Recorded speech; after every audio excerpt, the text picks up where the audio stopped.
जय श्री राम, जय श्री राम। मेहनत मोदी जी कर रहे थे, हम लोग भी मेहनत कर रहे हैं, लेकिन मिलना तो चाहिए। जिसने अखंड भारत की स्थापना की थी, सरदार पटेल का गुजरात। हम इंतजार कर रहे हैं कि हमारा मोदी देखेंगे।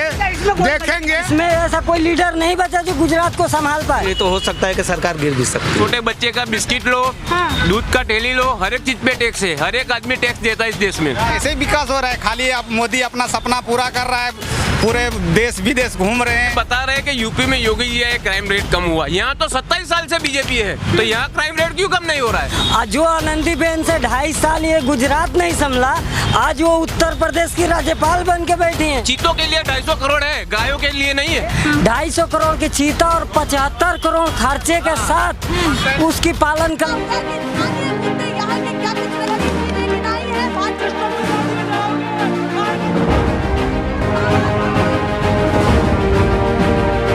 नेशनल पिलर, देश की आवाज। नमस्कार दोस्तों, बहुत बहुत स्वागत है आपका। मैं शालिनी पांडे सूरत के अंदर इस वक्त मौजूद है और लगातार कवरेज आपको दिखा रहे हैं कि आखिर में ग्राउंड पर क्या चल रहा है, चुनावी माहौल क्या है और आखिर में आने वाली सरकार किसकी होगी, क्योंकि ये एक बड़ा सवाल बना हुआ है। चुनाव जल्द ही होने वाले, चुनावी तारीखों का भी ऐलान होने वाला है। तो ऐसे में गुजरात की जनता क्या चाहती है, उनके दिल में क्या है, तो आइए जानते हैं। यहाँ पर सूरत की जनता हमारे साथ मौजूद है, आखिर में इनके मुद्दे कौन कौन से हैं। तो सबसे पहले आप बताइए, क्या माहौल लग रहा है इस बार? इस बार माहौल ऐसा लग रहा है कि जो सरकार चल रही है उस हिसाब से महंगाई बढ़ा रही है, तो हो सकता है कि सरकार गिर भी सकती है। सरकार गिर सकती है, सीधा सीधा अनुमान लगा रहे हैं। हाँ, क्योंकि महंगाई इतना है। अभी आप मानिए कि सीएनजी ऑटो रिक्शा का हमारे सूरत में ही पैदा होता है और हमारे सूरत में ही महंगा है। तो एक बड़ी समस्या है। हाँ, ये सबसे महंगाई सबसे बड़ी समस्या है। आज गरीब आदमी अक्खा दिन नौकरी धंधा करके शाम को अपने बाल बच्चों का पूरा पेट न भर पाए, तो उसके लिए आप क्या कहेंगे? महंगाई के अलावा और कौन कौन से आपके मुद्दे हैं? हमारे तो सबसे ज्यादा अधिक तो महंगाई ही मार रही है ना। ये कह रहे हैं महंगाई, आप कह रहे हैं कि बहुत ज्यादा परेशान कर रहे, तो कह रहे हैं महंगाई बढ़ी है तो लोगों की आमदनी भी उसी हिसाब से बढ़ी है, तो क्या वाकई बात में सच्चाई है? अब ये तो देने वाले जानते हैं और हम लेने वाले जानते हैं। तो आप लोग क्या जानते हैं, गुजरात की जनता क्या जानती है? जरा गुजरात की जनता यही जानती है कि अमीर और अमीर होते जा रहा है, गरीब और गरीब होते जा रहे हैं। जो सरकार की तरफ से कोशिशें हैं अमीर और गरीब की खाइयों को कम करने की, वो कम नहीं हुई है क्या? हाँ, तो हमारी सरकार के लिए हमारे को ये कहना है कि जो आप दूसरे द्वारा हम लोग को देना चाहते हैं वो डायरेक्ट हम लोग से मिलिए, हम लोग को दीजिए ना। तो मतलब जो सरकार आपको सुविधाएं दे रही है, वो कहीं और बीच में चली जाती है? नहीं, हमारे तक नहीं पहुँच पाती। बाबा जी, आप मुझे बताइए कैसे देखते हैं अपने गुजरात को? सरकार बाबू, ये गुजरात हमारा बहुत अच्छा है और हमारी सरकार भी अच्छी है। किन किन मायनों में अच्छी है? हर माने में अच्छी है, खाली एक माना कमी कर दे, जो लोगों का धंधा व्यापार है उनका चलना चालू हो जाए, और जो जिस हिसाब से महंगाई है उसी हिसाब से इंसान का पगार भी होना चाहिए। और ये पगार होगा, जब महंगाई है तो पगार उसके जैसा मिलेगा तो महंगाई भी जो रहेगी ढल जाएगी। जब पगार ही नहीं मिलेगा, महंगाई बढ़ती जाती है। 200 में गैस आता था हमारी रिक्शा की, आप ऑटो चलाते हैं? हाँ, अब 350 में फुल होता है। और घर का बाटला जो है 1070 रुपया जब अभी लगता है।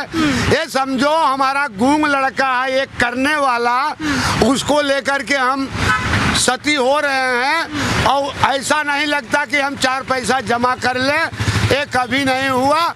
और जो धन योजना में हमने नाम लिखाया खुलवाया, जनधन योजना, हाँ, उसमें आज तक एक पैसा नहीं आया। हम यही सोचता हूँ कि हमारे प्रभु मोदी जी और जौन ये सब संस्था कभी न कभी याद करेंगे। हम उसी को आज तक कभी कुछ बोला नहीं। हम इंतजार कर रहे हैं कि हमारा मोदी देखेंगे।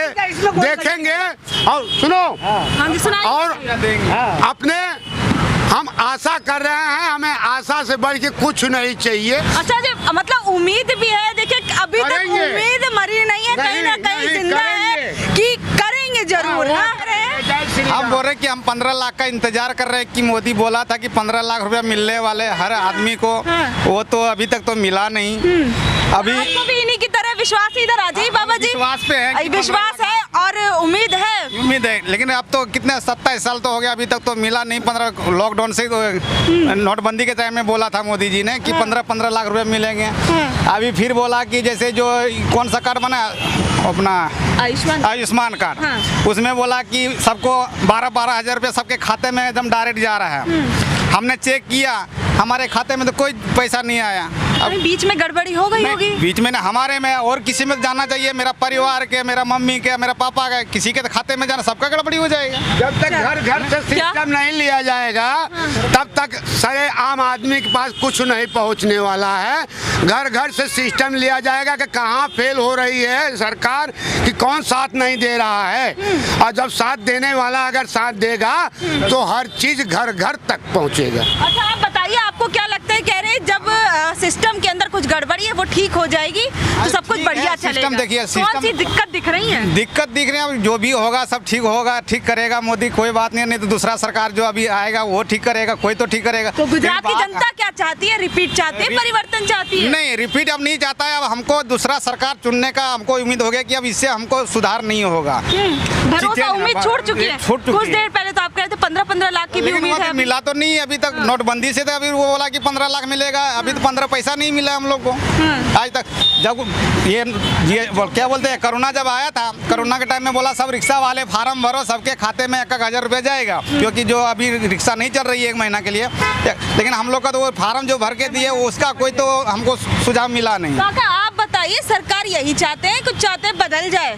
हम तो यही चाहते हैं कि हमारा मोदी योगी ही चले और जो जेब खाली हो जाता है उसको भरने की कोशिश करे। जय श्री राम, जय श्री राम।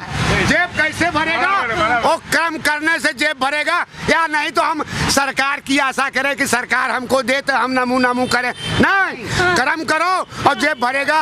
लेकिन लोग काम तो कर ही रहे हैं, लेकिन सिस्टम वैसा मिलना चाहिए कि कम से कम जो गरीब को नहीं मिल रहा है। मोदी का तो नाम बहुत हो रहा है, लेकिन गरीब के पास पहुँचे तो ना नाम होए। मेरे पास अगर पहुँचेगा तो हम नहीं कहेंगे, लेकिन उनकी रात जो काम चल रहा है वो अच्छा चल रहा है। 15 लाख मेरे खाते में आ गए हैं। आप तक क्यों नहीं पहुँचे फिर 15 लाख? 15 लाख हमारे नहीं पहुँचे तो हम ना ही बोलेंगे ना, हमेशा थोड़ी ना बोलेंगे हमको मिला है। सो क्या कह रहे? इधर आ जाइए, इधर सब लोग इधर आ जाइए। जिनके 15 लाख पहुँच गए हैं, जिनके नहीं पहुँचे, हाँ क्या कह रहे हैं? हमारे किसी को 15 लाख क्या, वो 500 रुपये जो खाते में डाला वो जरूर आया है, और दूसरे कोई 1 रुपया नहीं आया है। अच्छा ये बताइए, आप तक कैसे वो 15 लाख पहुँच गए, इन तक नहीं मेरे पास पहुँचे? 15 लाख इस तरह है कि 370 की धारा हट गई है। जम्मू कश्मीर में देश के लिए हर काम मोदी अच्छा तरीके से कर रहे हैं। जम्मू कश्मीर की जितनी धारा लगी थी सब उसने हटा दिए। बैंक में अपने खाते में 2-2 हजार रुपये ऑनलाइन आ रहे हैं। सब कुछ अच्छा काम है। वही 15 लाख समझो अपने लिए। जैसे ये जो लोगों को 15 लाख 10 लाख 10 हजार 20 हजार करके ये जो गुमराह जो करता है, वो जैसे झूठ नहीं बोलना है। हम कमा रहे हैं, हमारा पेट चल रहा है, लेकिन किसी और गरीब जो आदमी उसका भी तो देखना जरूरी है। जो आदमी रोड पे भूखे खा रहे सो रहे हैं, उसका हम तो कमा रहे। चलो भाई तो जो भी सरकार तो कहती है हम गरीबों के साथ है, गरीबों का विकास कर रहे हैं। तो विकास कर रहे हैं, ऐसे ही विकास हो रहा है। खाली अब मोदी अपना सपना पूरा कर रहा है, पूरे देश विदेश घूम रहे हैं, अपना सपना पूरा कर रहा है। गरीब का क्या देख रहा है बोलिए? अपना सपना कैसे? वो तो देश के काम के लिए तो जाते हैं। अरे हमारे जब से वो विदेश में कौन सी देश में मंदिर बनाया, हम वहाँ दर्शन करने के लिए जा पाएंगे क्या? यहाँ का इंडिया का पैसा ले जाके वहाँ भी इंडिया वाले है ना, वहाँ विदेश में भी इंडिया वाले है ना। आपकी जगह वो लोग दर्शन करेंगे। हाँ, अपना देश का नाम बढ़ रहा है ना। अगर इंडिया वाले के अगर मंदिर बाहर बन रहे हैं तो वो तो अपने देश की वो हो गई, उन्नति तो हुई ना। क्या कहेंगे बताइए? अब जो करे हम तो दर्शन करने वहाँ, जो विदेश तो नहीं जा पाएंगे। हाँ, तो भारत में बहुत से मंदिर है, वहाँ दर्शन कर लीजिए। अभी हम तो जानते हैं कि महंगाई ऐसा है कि देखिए, महंगाई अभी बढ़ाने के टाइम में महंगाई बढ़ गई। सरकार ने डीजल पेट्रोल पे भाव बढ़ा दिया, हर आदमी महंगाई बढ़ा दिया, उसके डीजल पेट्रोल भाव। लेकिन अभी फिर वो डीजल पेट्रोल का भाव कम कर दिया सरकार ने, गैस की दाम कम कर दिया 3 रुपया। किस लिए? अब किस लिए किया है? राजनीति के चाल है, इलेक्शन आ गया है, इसके लिए डीजल पेट्रोल का भाव घटा दे तभी तो वोट मिलेगा। अभी तो मतलब ये सिर्फ इलेक्शंस के कारण हो रहा है? हाँ इलेक्शन इसके पहले लोगों तो के कम बारे में सोच के, लोगों की परेशानियां देख के इसके पहले सरकार तो नहीं कम कर रही नहीं है। हुआ है। अभी जब इलेक्शन के लास्ट टाइम आ गया तो गैस का भाव कम कर दिया, पेट्रोल डीजल पे कम कर दिया, तो क्या पूरी जनता महंगाई कम कर दिया, लेकिन वो पब्लिक को मार कर गया कि नहीं। अभी जैसे आम जनता गरीब लोग महंगाई खरीद रहे हैं, भाव घट गया तब भी वो लोग भाव नहीं घटा रहे हैं। आज जो भी नाश्ता करते हैं, चाहे कोई भी ऑटो रिक्शा है, चाहे कोई भी बिजनेस है, भाव बढ़ाने के टाइम में बढ़ा दिया, लेकिन सरकार जब महंगाई घटा दिया तो सबको घटाना चाहिए, घटेगा नहीं आप घटेगा। बताइए, कह रहे देखिए जो मैं थोड़ा बहुत दाम कम हुए हैं चीजों के, सिर्फ चुनावी स्टंट है, चुनावी। नहीं, ऐसा कुछ नहीं है। मोदी के पास कोई जादू की छड़ी तो है नहीं कि वो कहीं से लाके ऐसे करेगा। वो अपने हिसाब से 24 घंटे में 20 घंटा काम करते हैं मोदी जी, तो आदमी देश के लिए उन्नति के लिए तो कर रहा है ना। देखिए कह रहे हैं, देखिए कोई जादू की छड़ी नहीं है, एक बार में विकास हो जाएगा। तो अभी टाइम लगेगा, 18-18, 20-20 घंटे काम करते हैं, तो क्या सच में लोगों को लगता है कि जो वो काम कर रहे हैं वो उनकी मेहनत लोगों तक पहुंच रही है? काम तो कर रहे हैं हम लोग, जैसे 12 घंटा तो ऑटो चलाते ही हैं। सुबह 8 बजे निकलता हूँ, शाम को 8 बजे जाता हूँ। 700-800 रुपये ले जाना भारी वो पड़ता है। काम कर रहे हैं तो हमारी भी मेहनत में कमी नहीं है, ये कहना मेहनत में हम लोग भी कमी नहीं है। वो मेहनत मोदी जी कर रहे थे, हम लोग भी मेहनत कर रहे हैं, लेकिन मिलना तो चाहिए। अभी जो बोले कि 350 का गैस आता है, 50 रुपये का वायल आता है, 400 डेली का हम लोग खर्चा है। अब कितना घंटा हम लोग गाड़ी चलाएंगे, मेहनत करेंगे तो हम लोग के घर में 500-600 रुपया घर के बच के जाएगा। 1200 कमाएंगे तो मेरा कहने का मतलब है कि मोदी जी काम सही अच्छा कर रहे हैं। जनसंख्या नियंत्रण बिल पास जिस दिन हो जाएगा उस दिन देश की उन्नति अपने आप हो जाएगी। सबसे ज्यादा है अपने देश में। अच्छा कह रहे हैं, मतलब आपके लिए मोटा मोटा एक ही समस्या है हाँ। कि जनसंख्या बढ़ रही है। हाँ, जनसंख्या बढ़े, मोदी कहाँ से पैसा लाएगा? जनसंख्या बढ़ रहा है तो पैसा, सरकार के पास पैसा भी तो बढ़ रहा है। जनसंख्या बढ़ रही है तो पैसा भी तो बढ़ रहा है, सरकार के पास आवक तो बढ़ रहा है। देखिए कह रहे हैं, देखिए जनसंख्या बढ़ रही है तो लोग काम कर रहे हैं, मेहनत कर रहे हैं, तो उनकी सरकार की आवक भी बढ़ पैसा भी तो रही जा रहा है। है। कह रहे हैं सरकार के पास पैसा भी तो बढ़ रहा है जब जनसंख्या बढ़ रही है तो सरकार के पास पैसा बढ़ रहा है, लेकिन जनसंख्या बढ़ रही है तो टैक्स कोई देना कहाँ चाहता है? आजकल टैक्स देते नहीं है, सब लोग चोरी करते हैं टैक्स में। सब लोग चोरी करते हैं, टैक्स देते नहीं है। हर कोई किसी न किसी तरीके से टैक्स तो देता ही है। अरे लेकिन जनसंख्या नियंत्रण बिल आ जाएगा तो टैक्स में भी कमी क्या हो कह रहे जाएगी हैं? ना। हर एक चीज में टैक्स है। हाँ। अब पानी की बोतल लो, छोटे बच्चे का बिस्किट लो, हाँ। दूध का ठेली लो, हर एक चीज पे टैक्स है। हर एक आदमी टैक्स देता है इस देश में। देखिए कोई चीज ऐसी नहीं जिसमें टैक्स नहीं हो। बच्चा जब पैदा होता है ना इस देश में, टैक्स के साथ ही पैदा होता है। देखिए आप तो कह रहे थे लोग टैक्स चोरी कर रहे हैं, सर बताए देखिए किसी ना किसी तरीके से लोग टैक्स दे ही रहे हैं। इधर आ जाइए थोड़ा। हाँ तो क्या कहेंगे बताइए? मेरा कहने का मतलब है, मान लो ये भाई बोल रहे टैक्स दे रहे, लेकिन जनसंख्या बढ़ेगी तो टैक्स कहाँ से बढ़ेगा? जनसंख्या कम होगी तो टैक्स का फायदा होगा ना। घर में 10 बच्चे होंगे तो उसको खाना कैसे खिलाएंगे आप लोग? हमारे पास हाँ, कैसे खिलाएंगे? 10 बच्चे अगर होगा, क्या इस देश से कोई 10 बच्चे होंगे। जनसंख्या कोई ऐसी चीज तो है कि नहीं 2-4 दिन में बढ़ जाए। हमारे देश की जनसंख्या पहले से 100 करोड़ के पार है। अभी ऐसा तो है नहीं कि 2-4 साल में जनसंख्या बढ़ चुकी है। ठीक है, तो आपको क्या लगता है इनके लिए जनसंख्या की समस्या है कि जनसंख्या ज्यादा और इससे सरकार काम नहीं कर रही है? तो आपको क्या लगता है? जनसंख्या की समस्या नहीं है। हमारी जो पॉलिटिक्स है वो बहुत बदतर तरीके से चल रही है। जो नेता है वो खुद का जेब भर रहा है और खुद के बच्चों को पढ़ा रहा है। ठीक है, जनसंख्या का इससे कोई लेना देना नहीं। तो गुजरात की राजनीति को आप किस तरीके से देखते हैं? गुजरात के जो विकास की बात की जाती है उसे किस तरीके से देखते हैं? गुजरात जो है वो पहले से रोल मॉडल रहा हुआ है। बीजेपी के आने से रोल मॉडल नहीं हुआ है। पहले से तरक्की वाला स्टेट सालों से है, राजा रजवाड़ों के टाइम से है। ये वो गुजरात है जिसने अखंड भारत की स्थापना की थी। सरदार पटेल का गुजरात है। तो ये बताइए, आप कह रहे हैं पहले से विकास हुआ है, लेकिन सरकार कहती है जो भाजपा सरकार है, हमारे आने से जो विकास है वो तेज रफ्तार से दौड़ा है। गुजरात के अंदर मेट्रो अभी आई है और चेन्नई, बेंगलोर, दिल्ली के अंदर मेट्रो को आए हुए 25 साल हो चुके हैं। दिल्ली के अंदर 20 साल से मेट्रो चल रही है। तो यहाँ का अब विकास यहाँ आपको धीमा लग रहा है? किस चीज का विकास? गुजरात अब यहाँ मॉडल की जो मेट्रो तारीफ दिख ही नहीं रही है। वहाँ पे 20 साल से मेट्रो चल रही है। दूसरे नंबर पे है स्वच्छ भारत में, सूरत दूसरे नंबर पे है। दूसरे नंबर पे है पूरे इंडिया में क्राइम में। क्राइम रेट में सूरत दूसरे नंबर पे है। अगर आदमी घर से बाहर निकलता है तो शाम को रिटर्न वापस जिंदा आए ना आए कोई गारंटी नहीं। ये बताइए क्या कहेंगे? नहीं, बिल्कुल क्राइम रेट बिल्कुल नहीं, सब जगह सही जगह। थोड़ा कुछ बड़ी सिटी है। ऑनलाइन बताता हूँ आपको। हाँ, बताइए। सूरत का अभी सर्वे हुआ पूरे इंडिया का, 4थे नंबर पे ये सिटी है क्राइम रेट में पूरे इंडिया में। अच्छा, तो वो तो तारीफें कर रहे हैं, देखिए अरे क्लीन आपको सिटी, ऑनलाइन नीट पेपर के सिटी। न्यूज की बात कर रहा हूँ मैं। न्यूज़पेपर में आया हुआ चीज की बात कर रहा हूँ। देखिए प्रमाण के साथ अपनी बात रख रहे प्रमाण हैं। के साथ न्यूज़पेपर में आया हुआ लेख है दिव्य भास्कर का, उसमें लिखा गया है कि पूरे इंडिया में चौथे नंबर पे ये सिटी आता है क्राइम रेट में। हाँ, क्या कह रहे हैं आप? जब यूपी में 22 करोड़ जनसंख्या है तो क्या वहाँ क्राइम रेट नहीं था पहले? था ना। जब योगी बाबा आए तो क्राइम रेट धीरे धीरे कम हुआ कि नहीं हुआ? तो यहाँ 7 करोड़ जनसंख्या है। कौन से ये बता रहे हैं कि यूपी में योगी जी आए क्राइम रेट कम हुआ, यहाँ तो 27 साल से बीजेपी है, तो यहाँ क्राइम रेट क्यों कम नहीं हो रहा है? हाँ, तो बताइए क्या कहेंगे। देखिए भाजपा जो है यहाँ पर तो इतने सालों से है, वहाँ पर तो अभी अगर आई। यहाँ क्राइम रेट होता तो यहाँ के हर पूरे इंडिया के, झारखंड के आप गिन लो, बंगाल के गिन लो, उड़ीसा के गिन लो, हर एक यहाँ प्रांत के लोग यहाँ रहते हैं और कमाते हैं, खाते हैं। यहाँ कौन कहाँ से क्या से रहता है, सबको हक है रहने का। कह रहे हैं, उनका कहना है कि देखिए अगर आप बोल रहे हैं सूरत के अंदर, गुजरात के सूरत की बात की जाए, इतनी समस्याएं हैं हाँ। तो यहाँ पर बाहर से भी लोग आते हैं काम करने के लिए, मजदूरी करने के लिए, तो क्या कहेंगे अगर इतनी दिक्कत होती तो लोग क्यों आते हैं? लोग क्यों आते हैं? रोजगारी के लिए। महाराष्ट्र में भी, बॉम्बे में भी चले जाए, पूरे इंडिया का कोई शहर गांव बाकी नहीं जहाँ का बॉम्बे से लोग बॉम्बे में नहीं होता है। ये देश है हमारा, अखंड भारत है। तो मतलब आना जाना लगा रहता है। हाँ, वो तो लगा ही रहता है। आप मुंबई में चले जाइए, कौन सा ऐसा व्यक्ति है, कौन सा ऐसा स्टेट है जहाँ का आदमी मुंबई में नहीं है?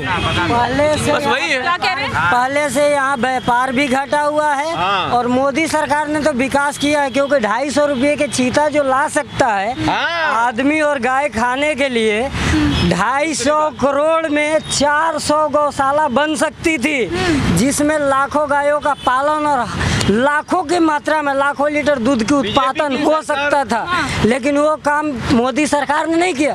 250 करोड़ की चीता और 75 करोड़ खर्चे के साथ उसकी पालन कर रही है। किस लिए? तो वहाँ गाय और बकरियों को मार के खिलाया जाए। ये कोई विकास है? हाँ जी, बताइए। मैं ये कहना चाहता हूँ, गुजरात के अंदर ये गुजरात जो है गौ भक्त है। हाँ। बात समझिए। ये मोदी जी हो, बीजेपी वाले तो राजनीति गौरक्षा की बात करते करते हैं हैं तो ना? गाय की बात करते हैं। 500 करोड़ का पैकेज जाहिर किया है इन्होंने, एक आधी चवन्नी तक नहीं दी है। यहाँ पे लोग आंदोलन कर रहे हैं गाय के लिए, हाँ। गौ रक्षक। चल रहा है, मालधारी समाज का आंदोलन भी चल रहा है। हाँ। तो क्यों नहीं देते गाय को? चीतों के लिए 250 करोड़ है, गायों के लिए नहीं है। इस देश को सिर्फ गुमराह कर रहे हैं। क्यों गाय को आप गाय को घोषित क्यों नहीं कर देते राष्ट्रीय प्राणी? अच्छा, ये कह रहे देखिए गौ रक्षा की बात पार्टी हमेशा से कर रही है, टीका करती रहती है, उसके बावजूद इतना बड़ा मालधारी समाज भी जो है वो आंदोलन पर उतर आया है, तो इसके पीछे का क्या कारण मानते हैं? आंदोलन के पीछे का कारण यही था, मालधारी लोग की मांग थी, वो मोदी जी ने सब थी उसको रद्द कर दिया है। मांग सही है या गलत है? मांग सही है मालधारियों की या गलत है? क्या कहेंगे बताइए। मेरा कहने का मतलब है कि वो ये बताओ सही है या गलत है? मेरा कहने का मतलब नहीं, मालधारी सही है या गलत है? बीजेपी का शासन था मैडम, लेकिन यहाँ 2014 के बाद से कोई भी बीजेपी के लीडर नहीं है जो इसको ढंग से संभाल सके। हर बार 2.5 साल 3 साल में बदलाव हो रहा है। आनंदीबेन पटेल, रूपाणी जी सब बदले। जो आनंदीबेन से 2.5 साल ये गुजरात नहीं संभला, आज वो उत्तर प्रदेश की राज्यपाल बन के बैठी हैं योगी आदित्यनाथ पे। भाजपा सरकार के जो लोग हैं उनसे ही आप, इसमें ऐसा कोई लीडर नहीं बचा जो गुजरात को संभाल पाए। मतलब किसी में इतना दम नहीं है कि कोई गुजरात को संभाल जाने के बाद यहाँ विनाश हुआ है, विकास नहीं हुआ है। हाँ, क्या कह रहे हैं? यहाँ के जितने भी सीएम जो आ रहे हैं, रूपाणी जी आ रहे हैं, भूपेंद्र पटेल जी आ रहे हैं, वो सिर्फ कार्टून के जैसे बचे हुए हैं। गुजरात की जो सरकार है वो दिल्ली से चलती है, गुजरात से नहीं कंट्रोल दिल्ली में है। हाँ, उसका कंट्रोल मेन पावर दिल्ली में है। ठीक है। और दूसरी बात रही गौचर की, गायों की, ये लोग जो बात करते हैं, जितने भी गौचर थे बड़े बड़े बिल्डरों को इन लोगों ने बेच दिए।